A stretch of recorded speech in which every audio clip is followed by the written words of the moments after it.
রুক্ষ পাহাড়ের পথে হাঁটছে আমরা, মাথার উপর তীব্র রোদ, চারপাশে শুকনো পাতা আর পোড়া গাছের গন্ধ। ক্লান্তিতে মাথায় যেন জ্যাম লেগে গেছে। এমন সময় মনে পড়ল রুচি ঝালমুড়ির কথা। প্যাকেট খুলে মুখে দেওয়া মাত্রই এই ঝালমুড়ির ওয়াসাবি পাঞ্চ এক মুহূর্তেই মাথার জ্যাম ছাড়িয়ে দিল। সব ক্লান্তি যেন উড়ে গেল হাওয়ায়। এই কঠিন পথটা শেষ হচ্ছে না। সামনে একটা পাহাড় দাঁড়িয়ে আছে, মাথা উঁচু করে, দেখতে অনেকটা কচ্ছপের মাথার মতো। পাহাড়ি ভাষায় একে বলে লিবলুহোং। মানুষেরা যুগের পর যুগ ধরে এই নামেই ডেকে আসছে। পাহাড়ে আগুন দিয়েছে জুম চাষের জন্য।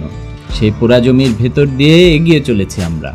ক্লান্তি আছে, কিন্তু তার চেয়েও বড় কিছু আছে। চূড়ায় পৌঁছে পাহাড়টাকে কাছ থেকে দেখার ইচ্ছা। কিছু জায়গার সৌন্দর্য থাকে ক্লান্তির আড়ালে। লিবলুহোং তেমনই এক জায়গা।